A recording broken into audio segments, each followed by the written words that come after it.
More phone calls coming up. Best and worst of the weekend. Rick Neuheisel. He'll recap college football from this weekend, but also look ahead to who he thinks will win the SEC and the Big Ten, and when we're headed to a 24 or 28 team playoff. That'll be coming up in an hour from now. Cris Collinsworth, Football Night in America, Sunday Night Football analyst, and played wide receiver in the NFL for 8 seasons. 3-time Pro Bowler, Cris? That's it. Yeah? Yeah. First alternate a few times, too. Does that count? No. Okay. But that's when throw it in. You know, it's Peacock. I can throw that in, you know. But it meant something back then to be a Pro Bowl. You know, the game was hard back then. I mean, people got ripped. I mean, if you remember, there have been a few plays just explosive, just kind of shots. But we were playing for real money back then. It was either if you won, you got 10 grand. If you lost, you got 5 grand. And you lost money on the week. So that was the deal. I mean, you were playing. We were playing. Cris and company, Sunday Night Football. It'll be on Thursday night, next Thursday night. Cowboys and the Eagles, and 17 seasons as an analyst on the prime time. Howard Cosell is second with 14 seasons in prime time. I didn't know that. Well, that's a sure sign I'm getting old as hell, brother. Congratulations. I loved Howard, though. Did you know him at all? Did you know Howard Cosell at all? Late in his life, I met him a couple of times, and one was kind of a sad moment. He couldn't pour water. He couldn't pour his own water because he had Parkinson's. And the other one, he yelled at me for being on the phone when the baseball strike ended. What is this, 1984? And I was doing a live report over the phone for CNN. And he yelled at me because it was the only phone that was available. And he came out and he kept trying. There were 3 other phones that didn't work. And I said, you know, Howard, I'm really sorry, but I'm doing this live report on CNN. And he goes, as if the whole world's watching CNN. And then he stormed away. I'm going, I just met Howard Cosell. That was good. That was good. I had him at the Superstars, and I'm in the swimming competition, which they forced you because they were a sponsor to wear Speedos. So I'm next to Mark Gastineau, both wearing Speedos. So Cosell's going up and down the, doing this thing. Hey, Mark Gastineau, blah, blah, blah, blah, blah. And so he comes to me next and he goes, well, Mr. Collinsworth, what do you think? And I looked down at myself. I looked over at Gastineau, looked down at myself, looked over at Gastineau, and I said, Howard, I've never felt so humiliated in my entire life. He went, and that was it. That was great. So. It was like the before and after. You were the before, and Gastineau was the after. Way before. It was not good. I opened the show talking about rookie quarterbacks and mistakes that they make. And in college, you get the opportunity to extend a play. Receivers are open longer, hold on to the ball more. We saw this with Caleb Williams. Obviously we saw it with Shedeur Sanders. But when you look at film, when you see rookie quarterbacks, what are the things that are really that jump out that are negative? Hold the ball. I mean, Shedeur Sanders was a really good player in college football when he got the ball out of his hands. You think because he's Deion's son that he's a runaround guy, right? You would think, and in reality, those were his worst plays. When he got the ball and got it out of his hand in under 2.5 seconds, that guy could really play. I mean, it was really impressive. And so my whole thought on him is he going to be able to take a step back and say, all right, I like to run around. I like to make plays out of the pocket. But in reality, that's when I was taking sacks. That's when I was turning the ball over. There were some good plays in there too. But at this level, you've got to get it out of your hand. And that's what we've seen Jackson Dart do. That's what we saw Bo Nix do last year. That's what we see the young quarterbacks that can come into this league and make an impact right away, because those guys playing edge rushers in the NFL are the greatest athletes in the world. I mean, those guys are 6'6" and 270 and run 4.5, and man, don't mess with those guys. Yeah, in getting into a rhythm, and I thought Dylan Gabriel did a really good job, but I think Yeah. he was programmed to do that in college, where I thought Shador didn't have a good offensive line, did hold on to the ball a little too much, and all else fails, he had Travis Hunter to bail him out. Now you got to get into that rhythm. How do you teach that, though, with young quarterbacks? I mean, I've seen everything. I've seen them blow a horn at 2.5 seconds. Like, I've had kids even in high school that the idea of they all want to do the same thing. Usually, if you're playing quarterback in high school, you are the best athlete in the school, right? So your entire life, you've played tag, you've played freeze tag, you've played all these different games, right? Nobody could catch you. You were the best athlete. So you get on the football field, and what do you know how to do? All right, let me just run around. They can't catch me, and then I'll, make a play. And you watch Patrick Mahomes, and you watch Lamar Jackson, and you watch Josh Allen, and those are the guys that are competing for the MVP of the league. So I want to be able to do that too. But in reality, if you hold on to it, all you're doing is inviting more pressure. If you get back there in the pocket and you just go poop, poop, poop. I mean, Jackson Dart, I wouldn't blitz him if he got in a game for anything.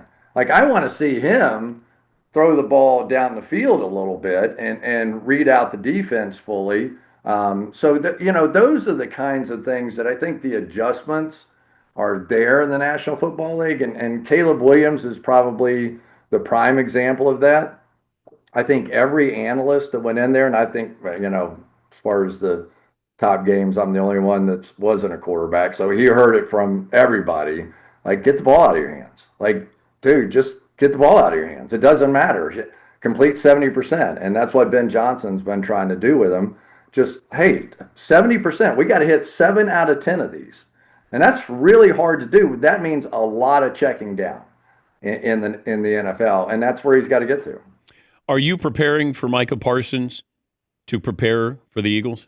Of course.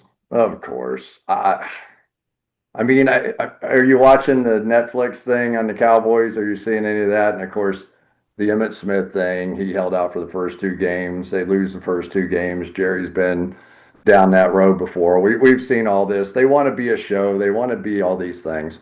But the problem for Micah is that, they really do control him for the next 3 years. He's under contract and he can be franchise tagged the 2 years after that. So I don't know what the contract was that he agreed to.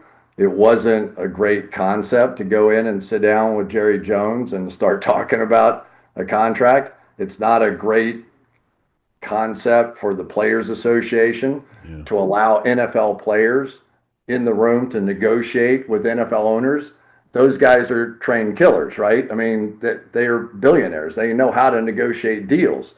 So as an agent, there is no way I'm letting Micah Parsons anywhere near Jerry Jones. I don't even want him to have a private conversation on the field. I don't want any of that stuff. So, but once you do, and man up. He said he was willing to take less earlier, in whatever it was in the offseason. He goes, oh, I'd take less to play for the Cowboys and all that. And Jerry took that and ran with it. And whatever was said behind closed doors, Jerry feels like he has a deal. I know we're obsessed with rankings, ranking our quarterbacks. Where is Jalen Hurts? Is he a top 10? I don't know where I'm going against my own philosophy of, kind of acknowledging these lists. But I am curious, since you do have the Eagles with Jalen Hurts, where does he kind of fit in to the pantheon of quarterbacks? Yeah, I'm not sure that I've seen a story like his. I mean, I remember watching that national championship game when he got benched for Tua. And Tua gets in the game and throws the game-winning touchdown pass. They win the national championship. Everybody's going crazy. And I think most of us, maybe who are just parents, maybe those are the people but I was thinking, oh my God, that kid's career is over. Jalen Hurts' career is over. He's been a really good player. But there is no way mentally or emotionally he comes back from this. That it just can't happen, right? Goes off to Oklahoma. And I think he did a little bit of what we were just talking about. He had one of the highest completion percentages when he played for Oklahoma. Comes out, gets drafted in the second round. Universally, everybody was panning the pick. Oh, what are you doing? A second round quarterback. You might as well just throw it in the garbage can, whatever. But that's a team that was built around offensive line, built around defensive line. And to watch him and to meet him, you ever met him? You ever just had a Yeah. conversation with him? Yeah. He's He's impressive. he's probably the most serious-minded football player I've ever met. I mean, to get a smile out of him, you feel like, you want to have a celebration. But he is all in. He's all in for his teammates. He's not afraid to lead. He's not afraid to put his head down and run. And when we talk about great players, what do we talk about? In the NFL, going from the 20 to the 20, anybody can do that. If you had any chance at all, you can do that. The game starts in two situations, in the red zone and short yardage, right? Those are the two. You got to convert on third and fourth down, and you got to score touchdowns when you get to the red zone. You're kicking field goals, you're going to lose in the NFL. And so, what does this guy do better than anybody else? A, he hits a high percentage. B, he can run the ball with not, he's not a Lamar Jackson, maybe more of a Josh Allen, kind of a big, strong, physical guy. But he scores touchdowns and he converts third downs. Some of them with his arm, some of them with his legs, some of them with just sheer power. Or, his brain, his audibles, because he studied the game so much. So, and it was interesting. I did an interview with Peyton Manning not too long ago, and he said that Jalen calls him all the time about how do you operate? What were you thinking here? What do you do there? And he's a real curious guy, but he is a dynamic guy. Would I want him as my quarterback? I would take him all day long. Plus, he sets the tone for that physical style of play. I mean, how frustrating would it be for a 300-pound, 350-pound defensive tackle to know he can't stop the quarterback from on a quarterback sneak? That's making these teams insane. I mean, they tried to change the friggin' rule on them. Yeah. It's making them all crazy out there. So, yeah, I think very highly of him. Well, what's different now, and you know this, is NFL teams drafted a quarterback and then you had to kind of adopt that team's philosophy of what they do. Now it feels like you're catering your offense, whether it's Cam Newton or Patrick Mahomes or Josh Allen. We want to cater our offense to your strengths. Yeah, Lamar Jackson's probably the top of that list, right? Yeah. So that was a Ozzie sitting there, and there's Lamar, last pick in the first round. And as it gets a little closer, he and John Harbaugh are having this conversation. And I've talked to both of them about it. And basically, it was this: are we going to do this? Because we've got to change everything that we've ever thought about offense if we're going to do this. If we draft Lamar right here, and it's going to be your last pick as a general manager, it's going to be a bit of your legacy. Harbaugh, as the coach, have to totally commit to what he does, right? And at the time, nobody, I mean, obviously, if he's the 32nd pick, everybody else had a chance. They didn't think that highly of him, right? But the one thing that I thought about him from the beginning was that he was a pocket passer at Louisville. He was. That's what he was. Now he scrambled out of that and he ran and he did different things. So yeah, I think that in its entirety now, the league is about finding guys who can make those plays, who can escape pass rush, who can gain and convert third downs, strong enough to take a hit, smart enough to know how to run an offense, but have a good enough arm. And those are the guys. To me, those are the guys that are winning championships right now. Give me the team you're most curious about. Probably the Bears. I think it's hard to not want to see what that combination is. Ben Johnson's a really good coach. He's got a really talented quarterback in Caleb Williams. He's stacked him with receivers all around him, helped him with an offensive line. Joe Tooney's over there right now. And I think Ben Johnson's that smart. He's like, I hate that we have a rocket scientist in the league, and he's a computer scientist, and so it's like I don't know how much of that makes a difference or not, but he's a smart guy, and I think that what he did going into Chicago was, you know, I'm going to beat him up. I'm going to make his life really miserable. This guy's gotten NIL money in college. He drove a fancy car before I ever drove a fancy car in my life. I'm going to beat him up because this is Chicago and they take football very seriously here. And if he can't handle me, he certainly is not going to be able to handle the Green Bay Packers and the Minnesota Vikings, right? So I'm going to beat him up and see whether or not he can take it. And but I still believe the hardest thing he's going to have to learn, the part that didn't make any sense to me at the time, why Ben took Chicago instead of he could have had almost any of the jobs, is he had a quarterback in Caleb Williams who had, I think, literally like a dozen snaps in college under center. And so much of what they did in Detroit and the reason they were so successful in Detroit was because they were under center and they ran the football. And they very much were part of that offensive line, being the driving force of the team. And then Jared Goff became a good player because he got protected and they ran the football and you can go play action. So you know what they're trying to put in place here. It'll be interesting to see whether Caleb can become an under center quarterback. But I don't know why more quarterbacks don't get under center. That it takes away the illusion, where you're going to do play action, where you actually are faking or giving to a running back. And can you speak to that of everybody's in the gun? I think it's what they know. They've got all these passing camps now when they're in high school, and you go 7-on-7, and you do all that, and so nobody's taking the center snap. And I can tell. I mean, I played quarterback until I was a sophomore in college, when they finally figured out I couldn't throw it at all.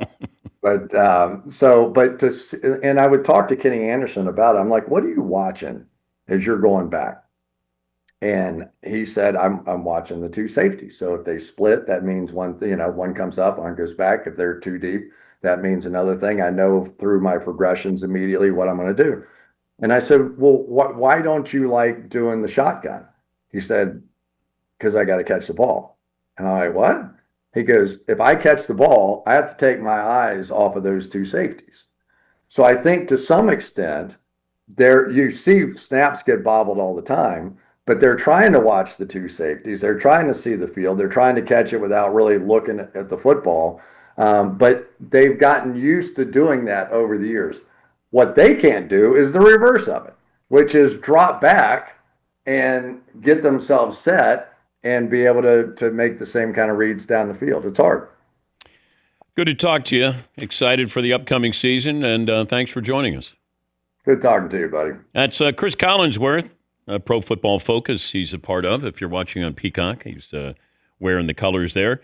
And it'll be 8 Eastern, the NFL kickoff, and it'll be the Cowboys and the Eagles. We'll take a break. Our best and worst of the weekend. More phone calls coming up right after this.